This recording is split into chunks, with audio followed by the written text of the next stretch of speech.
This is 24 from Flowers Group.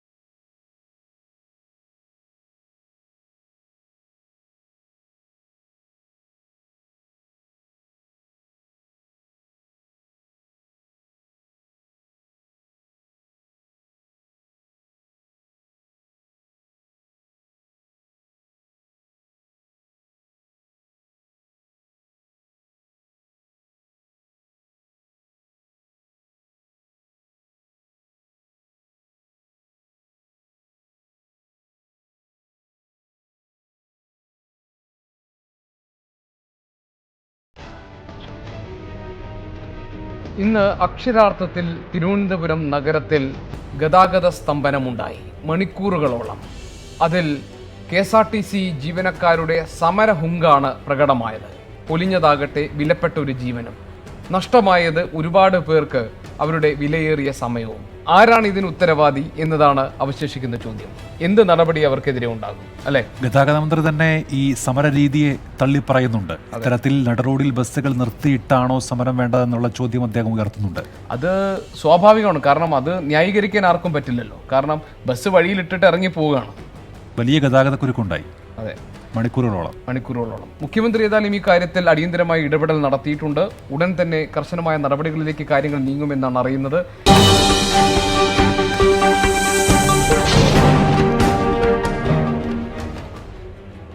KSRTC ജീവനക്കാരുടെ മിന്നൽ പണിമുടക്കിനിടെ വഴിയാത്രക്കാരൻ കുഴഞ്ഞു വീണ് മരിച്ചു. കടകംപള്ളി സ്വദേശി 64-കാരനായ സുരേന്ദ്രനാണ് മരിച്ചത്. കിഴക്കേക്കോട്ടയിൽ മണിക്കൂറുകളായി ബസ്സു കാത്തുനിന്ന സുരേന്ദ്രൻ കുഴഞ്ഞു വീഴുകയായിരുന്നു.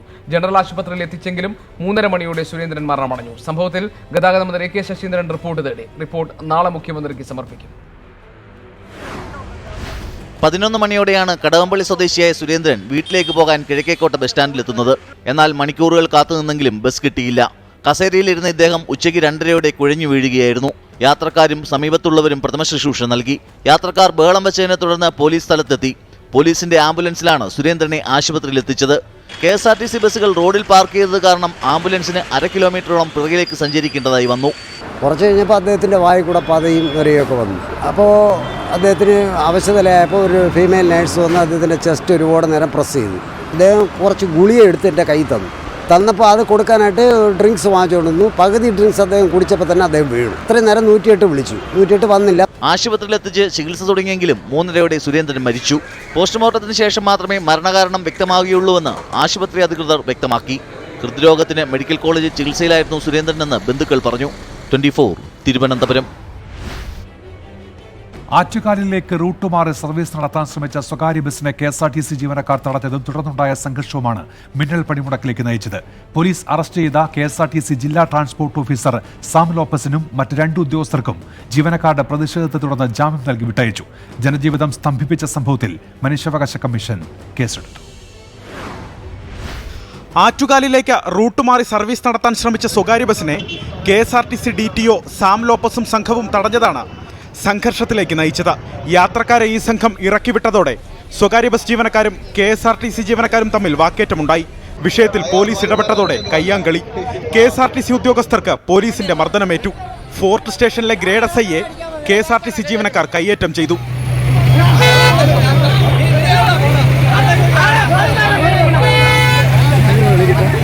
സാം ലോപ്പസിനെയും സംഘത്തെയും പോലീസ് ബലം പ്രയോഗിച്ച് അറസ്റ്റ് ചെയ്തു.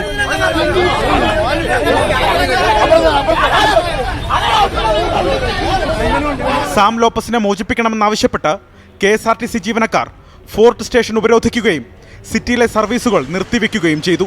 പൊതുജനങ്ങൾ പെരുവഴിയിൽ വലഞ്ഞു. ഭയങ്കര ബുദ്ധിമുട്ടാണ്. ജനവിരുദ്ധം തന്നെയാണ്, അല്ലാതെ ഒന്നുമില്ല. ഒന്ന് പറയാൻ മനുഷ്യനെ ഇടിയതാക്കുന്ന സംഭവത്തിൽ മനുഷ്യാവകാശ കമ്മീഷൻ കേസെടുത്തു. KSRTC MDയും സിറ്റി പോലീസ് കമ്മീഷണറും വിശദമായ അന്വേഷണം നടത്തി 3 ആഴ്ചയ്ക്കുള്ളിൽ റിപ്പോർട്ട് നൽകണമെന്നാവശ്യപ്പെട്ടു.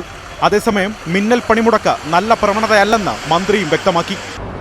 കടകംപള്ളി സ്വദേശിയായ ഒരു സുരേന്ദ്രൻ അവിടെ കുഴഞ്ഞു വീണ് മരിക്കാനിടയായി എന്ന കാര്യം ആശുപത്രിയിലേക്ക് പോകുന്ന വഴിക്കാണ് മരിച്ചതെന്നാണ് ഇപ്പോൾ പ്രാഥമികമായി മനസ്സിലാക്കാൻ കഴിഞ്ഞിട്ടുള്ളത്.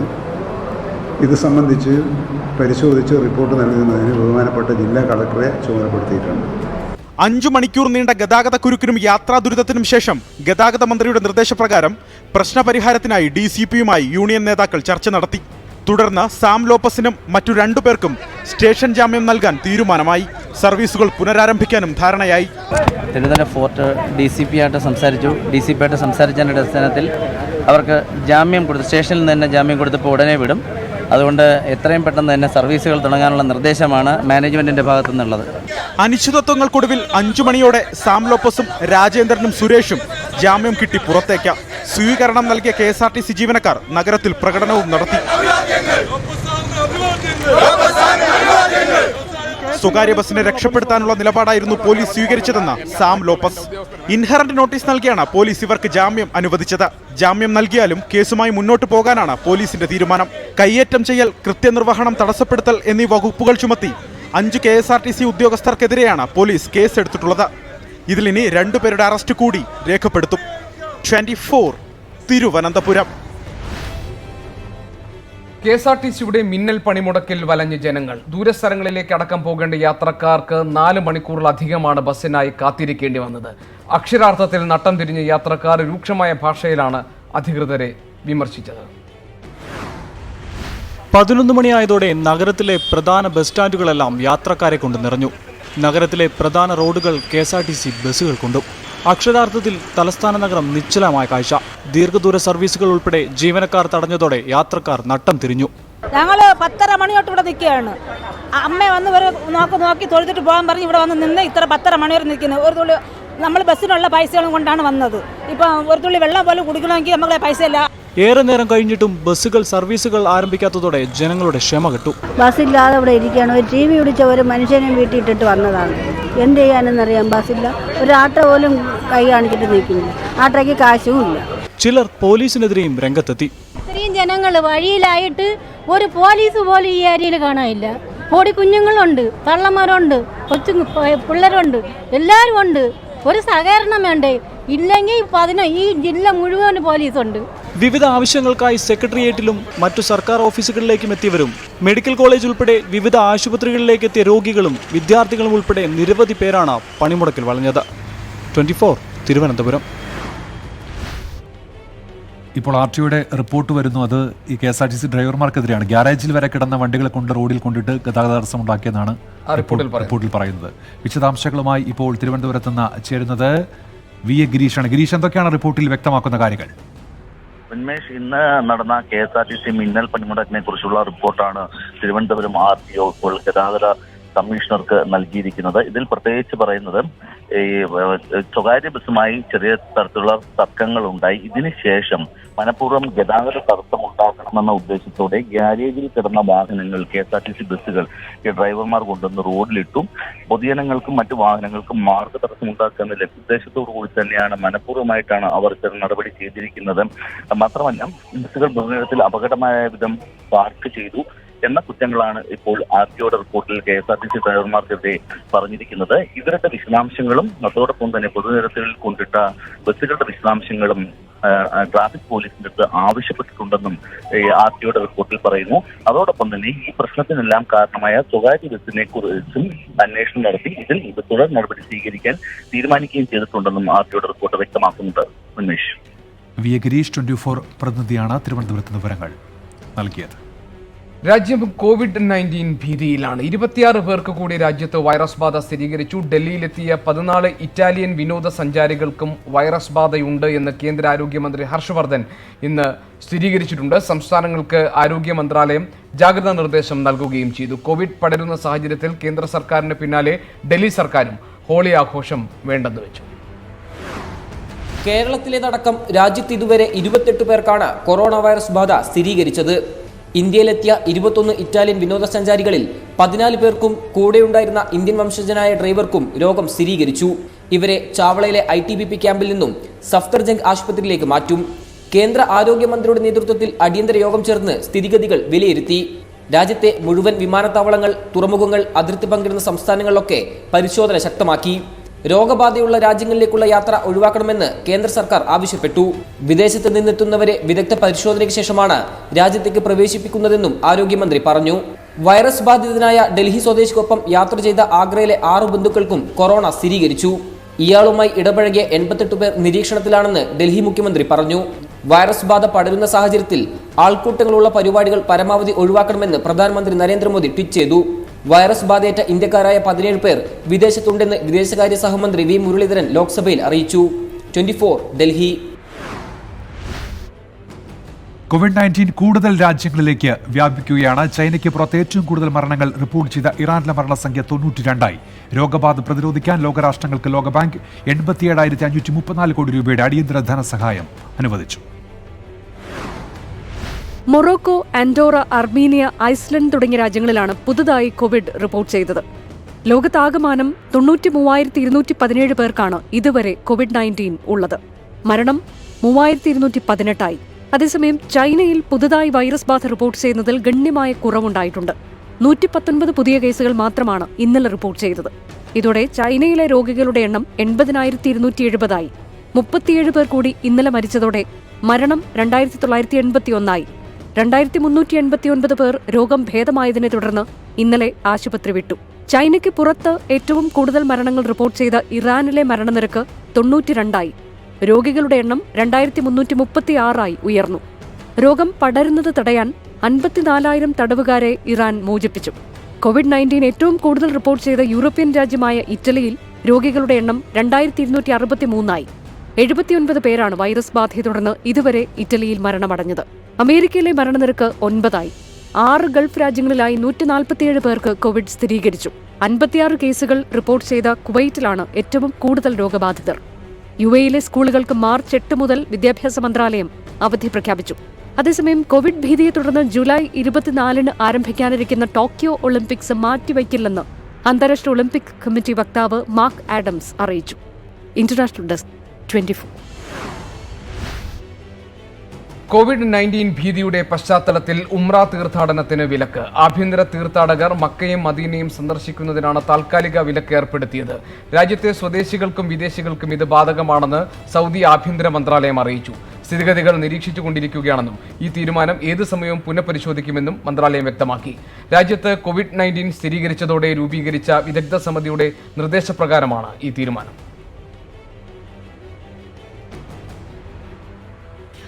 വയനാട് പുത്തുമലയിലുണ്ടായ ഉരുൾപൊട്ടലിലും മണ്ണിടിച്ചിലും വീട് നഷ്ടമായവരെ പുനരധിവസിപ്പിക്കാൻ ഭൂമി ഏറ്റെടുക്കുന്നതിന് സർക്കാർ അനുമതി. പുത്തക്കൊല്ലിയിൽ ഏറ്റെടുക്കുന്ന ഭൂമിയുടെ രജിസ്ട്രേഷൻ ഫീസ് സർക്കാർ ഏറ്റെടുത്തു. ഇന്നത്തെ മന്ത്രിസഭാ യോഗത്തിലാണ് തീരുമാനം. പുത്തുമല പുനരധിവാസം വൈകുന്നുവെന്ന വാർത്ത 24 പുറത്തുവിട്ടിരുന്നു. 24 ഇമ്പാക്ട് വയനാട്ടിൽ നിന്നും നിഖിൽ പ്രമേഷ് ചേരുന്നു. നിഖിൽ, എന്തൊക്കെയാണ് കൂടുതൽ വിവരങ്ങൾ?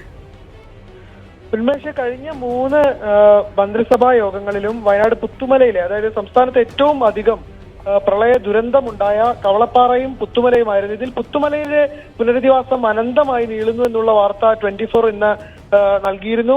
മന്ത്രിസഭാ യോഗം ചേർന്ന ആദ്യവേളയിൽ തന്നെ ഇത് ചർച്ചയ്ക്കെടുത്തു എന്നാണ് മനസ്സിലാക്കുന്നത്. ഇതിൽ ഇപ്പോൾ തീരുമാനമായിരിക്കുന്നതനുസരിച്ച് ഭൂമി ഏറ്റെടുക്കുന്ന കാര്യം ഇനി വേഗത്തിലാക്കാനുള്ള, അതായത് ഭൂമി ഏറ്റെടുക്കുന്നതിനുള്ള ഏറ്റവും വലിയൊരു പരിമിതി എന്നുള്ളത് ഈ രജിസ്ട്രേഷൻ ഫീസ്, ഒരു വലിയ രജിസ്ട്രേഷൻ ഫീസ് തന്നെ വരും. ഇത് പൂർണ്ണമായി ഏറ്റെടുക്കാൻ ഇത് സർക്കാർ ഏറ്റെടുക്കുമെന്നുള്ളൊരു തീരുമാനമാണ് ഇന്നത്തെ മന്ത്രിസഭാ യോഗത്തിൽ ഉണ്ടായിട്ടുള്ളത്. പൂത്തക്കൊല്ലിയിലാണ്, അതായത് മേപ്പാടിക്കടുത്ത് തന്നെയുള്ള പൂത്തക്കൊല്ലി എന്ന പ്രദേശത്താണ് ഭൂമി ഏറ്റെടുക്കുക. ഈ പുത്തുമല മേഖലയിൽ നിന്ന് വീട് നഷ്ടമായ മുഴുവൻ പേരെയും അവിടെ പുനരധിവസിപ്പിക്കാനാകും. അതായത് ഏതാണ്ട് 50-ൽ പരം വീടുകൾ അവിടെ നിർമ്മിക്കാനാകും. അത്രത്തോളം കുടുംബങ്ങൾക്ക് അവിടേക്ക് മാറി താമസിക്കാനാകും. അങ്ങനെ പുത്തുമല നിവാസികളെ സംബന്ധിച്ച്, വിശിഷ്യ വയനാട്ടുകാരെ സംബന്ധിച്ച് അങ്ങേയറ്റം ആഹ്ലാദകരമായ ഒരു വാർത്തയാണ് ഇന്ന് മന്ത്രിസഭാ യോഗത്തിൽ നിന്ന് പുറത്തുവരുന്നത്. പുത്തുമലയിലെ ആളുകൾക്ക് പ്രാഥമിക നഷ്ടപരിഹാരമായ 10,000 രൂപ പോലും ഇതുവരെ ലഭിച്ചില്ലെന്നും ഈ ഇവിടെ നിന്ന് ഇപ്പോൾ മാറി താമസിക്കുന്ന വാടക വീടുകളിലേക്കും മറ്റും മാറി താമസിക്കുന്ന നിരവധി കുടുംബങ്ങൾ വലിയ ദുരിതത്തിലും കഷ്ടപ്പാടിലുമാണ് എന്നുള്ള വാർത്തയായിരുന്നു ഇന്ന് 24 നൽകിയിരുന്നത്. ഇതിന് പിന്നാലെയാണ് ഇപ്പോൾ മന്ത്രിസഭാ യോഗത്തിന്റെ തീരുമാനം ഉണ്ടാകുന്നത്. നിഖിൽ പ്രമേഷാണ് വിവരങ്ങൾ നൽകിയത്. ഡൽഹി കലാപവുമായി ബന്ധപ്പെട്ട ഹർജികൾ 6 ആഴ്ചത്തേക്ക് മാറ്റിവെച്ച ഡൽഹി ഹൈക്കോടതി നടപടിയെ വിമർശിച്ച് സുപ്രീം കോടതി. ഹൈക്കോടതി നടപടി ന്യായീകരിക്കാൻ കഴിയില്ല, ഹർജികൾ വെള്ളിയാഴ്ച പരിഗണിക്കണമെന്ന് chief justice S A Bobde അധ്യക്ഷനായ ബെഞ്ച് ഹൈക്കോടതിക്ക് നിർദ്ദേശം നൽകി. അതേസമയം ജസ്റ്റിസ് എസ് മുരളീധരനെതിരെ സോളിസിറ്റർ ജനറൽ തുഷാർ മേത്ത വിമർശനം ഉന്നയിച്ചു. ഹർജികൾ പരിഗണിക്കുന്നത് ഏപ്രിൽ 13 മാറ്റിയ ഡൽഹി ഹൈക്കോടതി നടപടി ഉചിതമായിരുന്നില്ലെന്ന് ചീഫ് ജസ്റ്റിസ് S.A. ബോബ്ഡെ പറഞ്ഞു. ശരിയായ സമയത്ത് കേൾക്കണമായിരുന്നു. ഹർജികൾ ഹൈക്കോടതി വെള്ളിയാഴ്ച പരിഗണിക്കുകയും വേഗത്തിൽ തീർപ്പാക്കുകയും വേണം.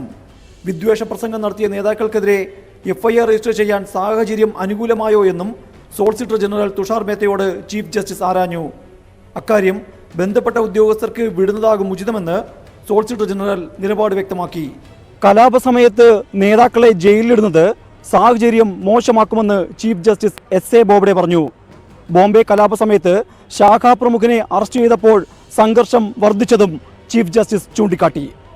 കലാപം തടയാൻ കഴിയില്ലെന്ന മുൻ പരാമർശത്തെ ചീഫ് ജസ്റ്റിസ് ന്യായീകരിച്ചു. ജനത്തിനെതിരെ കലാപ നിരോധന ഉത്തരവിടാൻ കഴിയില്ലെന്നാണ് ഉദ്ദേശിച്ചത്. ഇതിനിടെ BJP നേതാക്കൾക്കെതിരെ വിദ്വേഷ പ്രസംഗത്തിന് കേസെടുക്കണമെന്നാവശ്യപ്പെട്ട പൊതുപ്രവർത്തകനായ ഹർഷ് മന്ദേർ വിദ്വേഷ പ്രസംഗം നടത്തിയെന്ന് സോളിസിറ്റർ ജനറൽ ആരോപിച്ചു. സുപ്രീം കോടതിയിൽ വിശ്വാസമില്ലെന്നും യഥാർത്ഥ നീതി തെരുവിലാണ് നടപ്പാകുകയെന്നുമായിരുന്നു പരാമർശം. ഇക്കാര്യത്തിൽ വ്യക്തത ഉണ്ടായ ശേഷം ഹർഷ് മന്ദേറിന്റെ ഹർജി വെള്ളിയാഴ്ച പരിഗണിക്കാമെന്ന് സുപ്രീം കോടതി വ്യക്തമാക്കി. MB പ്രദീപ് കുമാർ, 24 ഡൽഹി. തുടർച്ചയായ 3-ാം ദിവസവും പാർലമെന്റ് നടപടികൾ തടസ്സപ്പെട്ടു. ഡൽഹി കലാപം ചർച്ച ചെയ്യണമെന്ന പ്രതിപക്ഷ ആവശ്യം ഇരുസഭകളിലും അംഗീകരിക്കപ്പെട്ടില്ല. വിഷയത്തോടുള്ള പ്രതിബദ്ധത കൊണ്ടല്ല, സഭ തടസ്സപ്പെടുത്താനുള്ള തന്ത്രമാണ് പ്രതിപക്ഷം പയറ്റുന്നതെന്ന് പാർലമെന്ററി കാര്യമന്ത്രി പ്രഹ്ലാദ് ജോഷി കുറ്റപ്പെടുത്തി. ആഭ്യന്തരമന്ത്രി അമിത് ഷാ രാജിവെക്കണമെന്നാവശ്യപ്പെട്ട് ഇടതംഗങ്ങൾ പാർലമെന്റിലെ ഗാന്ധി പ്രതിമയ്ക്ക് മുന്നിൽ ഉപവസിച്ചു.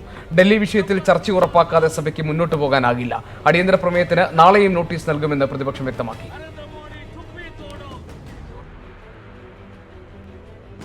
കോൺഗ്രസ് എംപിമാർ രാഹുൽ ഗാന്ധിയുടെ നേതൃത്വത്തിൽ ഡൽഹിയിലെ കലാപബാധിത സ്ഥലങ്ങൾ സന്ദർശിച്ചു.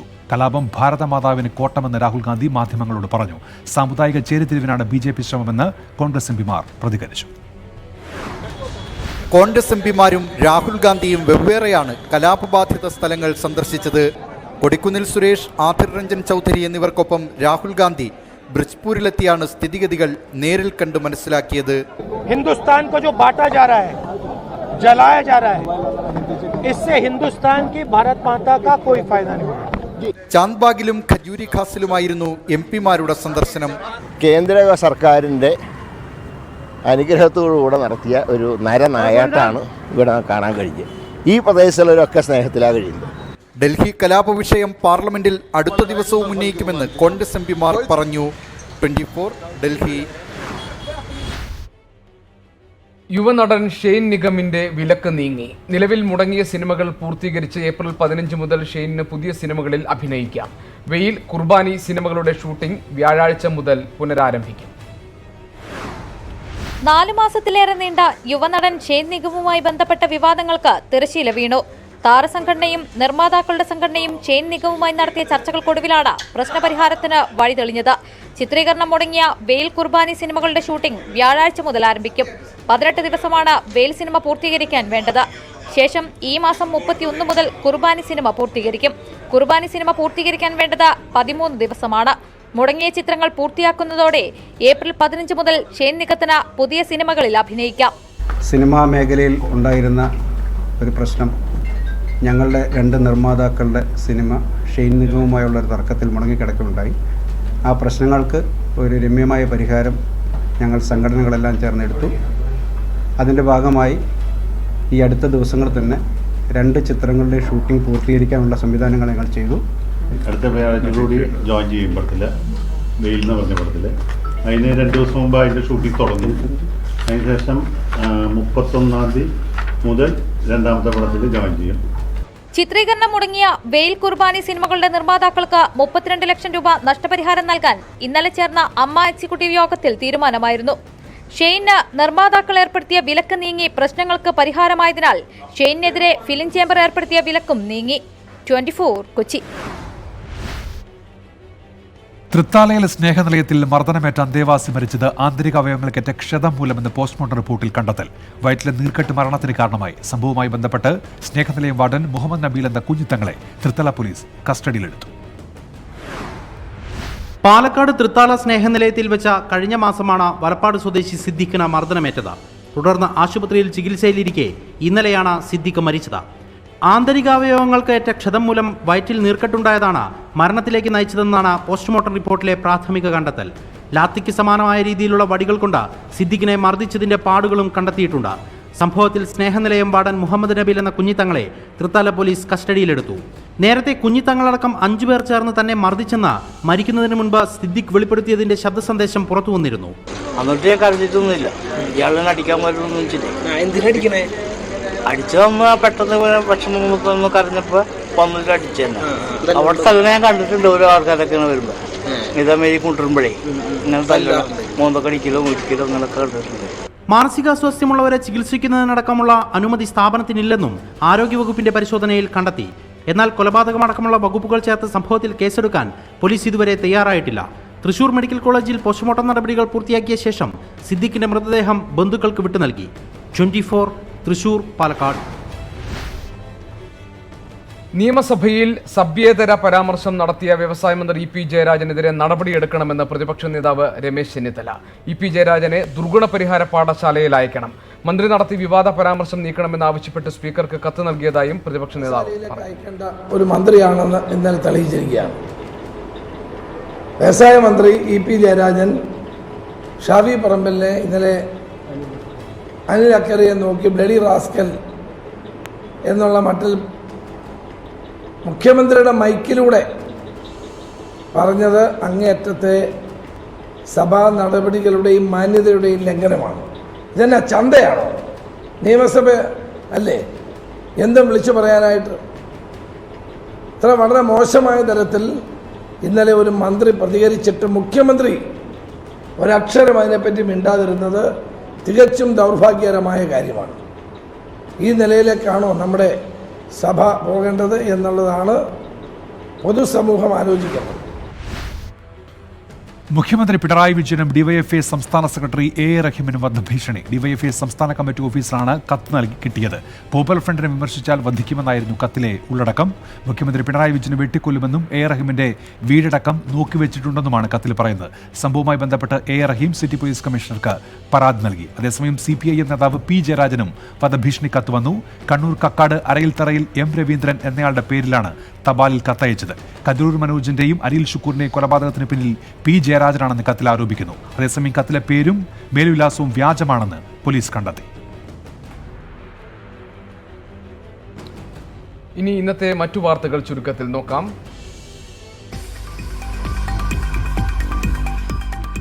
ക്രിപ്റ്റോ കറൻസി ഇടപാടുകൾക്ക് സുപ്രീം കോടതിയുടെ അംഗീകാരം. റിസർവ് ബാങ്കിന്റെ വിലക്ക് നീക്കിയ നടപടി ജസ്റ്റിസ് RF നരിമാൻ അധ്യക്ഷനായ ബെഞ്ചിന്റേത്. നിർഭയ കേസിൽ പുതിയ മരണ വാറന്റ് പുറപ്പെടുവിക്കാൻ തിഹാർ ജയിൽ അധികൃതർ. ഡൽഹി പട്ടേൽ ഹൌസ് കോടതിയിൽ അപേക്ഷ നൽകി. പവൻകുമാർ ഗുപ്തയുടെ ദയാഹർജി രാഷ്ട്രപതി തള്ളി. കഴിഞ്ഞ 3 വർഷം രാജ്യത്ത് കണ്ടെത്തിയത് ഞെട്ടിക്കുന്ന നികുതി വെട്ടിപ്പ്. 2017 ജൂലൈ 1 മുതൽ 2020 ജനുവരി വരെ വെട്ടിച്ചത് 70,000 കോടി. കേരളത്തിൽ പിടികൂടിയത് 951 കോടിയുടെ വെട്ടിപ്പ്. എയർ ഇന്ത്യയുടെ 100% ഓഹരികളും ഇന്ത്യക്കാർക്കോ വിദേശ ഇന്ത്യക്കാർക്കോ വിറ്റഴിക്കാൻ തീരുമാനം. നടപടി കേന്ദ്രമന്ത്രിസഭാ യോഗത്തിന്റേത്. തീരുമാനം ഓഹരികൾ വാങ്ങാൻ ആരും വരാത്ത സാഹചര്യത്തിൽ.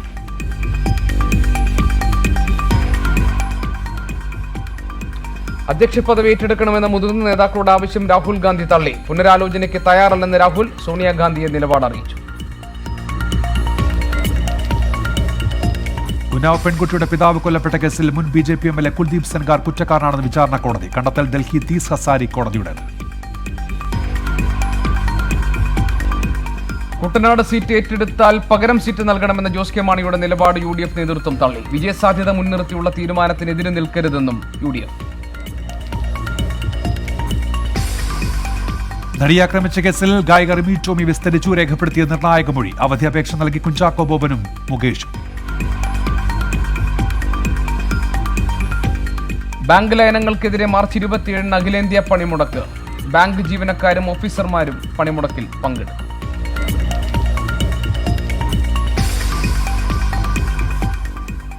കൊച്ചി കാക്കനാട് പ്രളയഫണ്ട് തട്ടിപ്പ് കേസിൽ CPIM നേതാവും ഭാര്യയും അറസ്റ്റിലായി. പ്രളയഫണ്ടായ 2.5 ലക്ഷം രൂപ തട്ടിയെടുത്ത കേസിലാണ് CPIM Thrikkakara east local committee അംഗം നിധിനും ഭാര്യ ഷിൻറ്റോയും അറസ്റ്റിലായത്. കേസിൽ പ്രതിയായ മറ്റൊരു ലോക്കൽ കമ്മിറ്റി അംഗം MM അൻവർ ഒളിവിലാണ്. CPM തൃക്കാക്കര ലോക്കൽ കമ്മിറ്റി അംഗമായ NN നിതിൻ പ്രളയഫണ്ടിൽ നിന്നും 2.5 ലക്ഷം രൂപ ഭാര്യയായ ഷിൻഡോയുടെ ബാങ്ക് അക്കൗണ്ടിലേക്ക് മുഖ്യപ്രതി വിഷ്ണുപ്രസാദിന്റെ സഹായത്തോടെ നിക്ഷേപിക്കുകയായിരുന്നു. പിന്നീട് ഈ പണം ബാങ്കിൽ നിന്നും പിൻവലിച്ച് മറ്റൊരു പ്രതിയായ മഹേഷിന് നൽകിയെന്നാണ് നിതിൻ മൊഴി നൽകിയത്. ഷിൻഡോയുടെ അക്കൗണ്ട് പരിശോധിച്ച ക്രൈംബ്രാഞ്ച് സംഘത്തിന് ഇവർ പണം തട്ടിയെടുത്തതായി മനസ്സിലാക്കാൻ കഴിഞ്ഞു. ഇതോടെയാണ് നിതിന്റെയും ഭാര്യയുടെയും അറസ്റ്റ് ക്രൈംബ്രാഞ്ച് രേഖപ്പെടുത്തിയത്. എറണാകുളം ബോട്ട് ജെട്ടിയിലുള്ള ക്രൈംബ്രാഞ്ച് ഓഫീസിലെത്തിച്ച പ്രതികളെ അന്വേഷണ സംഘം വിശദമായി ചോദ്യം ചെയ്തു. മഹേഷും മറ്റൊരു CPM നേതാവായ അൻവറും ചേർന്നാണ് തട്ടിപ്പ് നടത്തിയതെന്ന് ഇവർ അന്വേഷണ ഉദ്യോഗസ്ഥർക്ക് മൊഴി നൽകി. പ്രതികളെ ബാങ്കിലും വീട്ടിലും എത്തിച്ച് ക്രൈംബ്രാഞ്ച് തെളിവെടുപ്പ് നടത്തി. അതേസമയം കേസിലെ മുഖ്യപ്രതികളിൽ ഒരാളായ CPM Thrikkakara east local committee അംഗം MM അൻവർ ഇപ്പോഴും ഒളിവിലാണ്. സാഹിൻ ആന്റണി, 24 കൊച്ചി. ഇതോടെ ഈ ന്യൂസ് ട്രാക്ക് ഇവിടെ പൂർണ്ണമാകും. Good night. ശുഭരാത്രി.